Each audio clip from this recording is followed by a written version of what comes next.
AXEL Merk's hard currency fund has beaten 95% of its peers over the past year. An admirable record, AXEL. Good to have you with us. Thank you very much. It's never get to see you in person. Thank you. Thank you, and thank you for selecting the peers in a way that we appear at the upper 5%. Well, you know, we're always trying to do the math at least correctly, at least face to face. So, is this true? Are we going to see continued U.S. dollar weakness? Well, tying into what you say, I believe the Federal Reserve not only wants it, but actively works on it.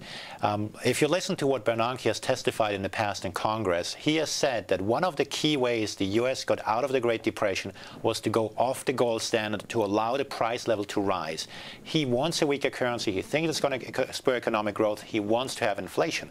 And what the Federal Reserve does, if you listen to its statement, they say there are three things they're looking out for. They're looking for the output gap, inflation expectations. The first two are not going to be an issue. The last one is really the credibility in the Fed. And the Fed wants to have inflation because that is the way to bail out the homeowners. Is it also a way to bail out the U.S. government? Well, in some ways, because ultimately some people think, oh my God, in the midterm elections, maybe we get a gridlock in Congress, we're going to have less spending. Well, the only thing they're going to care about is discretionary spending, which is an ever-shrinking part of the overall budget. So we're not going to be able to take care of Medicare, Medicaid, Social Security, healthcare expenses. And so what easier way is there than to inflate our way out of it? And by the way, to add to that, what's been happening at the Federal Reserve, they've been buying mortgage-backed securities and government bonds. Everybody is excited about low interest rates. But now these securities are intentionally overpriced. A rational investor is going to look elsewhere for less manipulated returns. It's not just the foreign investor, it's also the domestic investor. It's looking overseas. And as a result, the dollar, in our view, is going to continue to be under severe pressure. Is it under severe pressure vis-a-vis things like gold or versus other paper currencies like the euro? Well, like everything. And let's talk about the euro, which is quite controversial to be positive on. We were positive on the euro long before the rally in recent months. If you don't do what Bernanke says, say, devalue the currency, print so much money, then what you're going to end up with, lousy economic growth, but a strong currency. Let me see, is that the European Union? I mean, we heard, for example, Germany's Angela Merkel having to deal with a budget deficit. In Germany, that was a greater percentage of GDP, I think, than in Italy.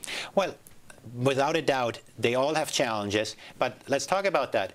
On the fiscal side and on the monetary side, structurally, Europe cannot print and spend as much money. You have to have the budgets of each state approve it. On the monetary side, you simply cannot, print... Just structurally not possible. You cannot just print a couple $100 billion injected to the banking system. If you save a bank in Europe, it has to come from the regional budget. The state of Bavaria has to bail out the local Landesbank. Far more painful than having the Treasury stuff money down the throat of the banks here.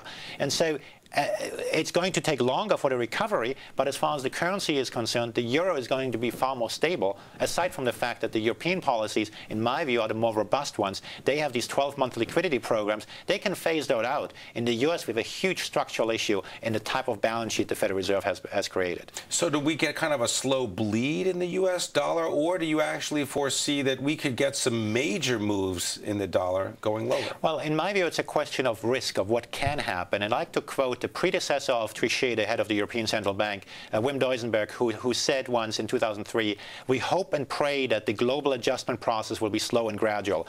When central bankers revert to hopes and prayers, I get concerned. So I don't know whether this will be slow and gradual, but the risk of a disorderly decline is certainly there. Talk about the U.S. dollar vis-a-vis what happens in China, because that's always of concern. Do you think that there is a revaluation of the Chinese yuan, the renminbi? The Chinese are not going to be moving because of bullying by the U.S. The Chinese will move when they're ready and when they perceive it in their national interest.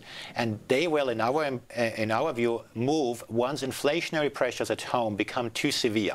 And what they're trying to do is they're trying to regulate inflationary pressures by curbing the loan portfolios in banks. Ultimately, allowing the currency to appreciate is far more effective, far more efficient.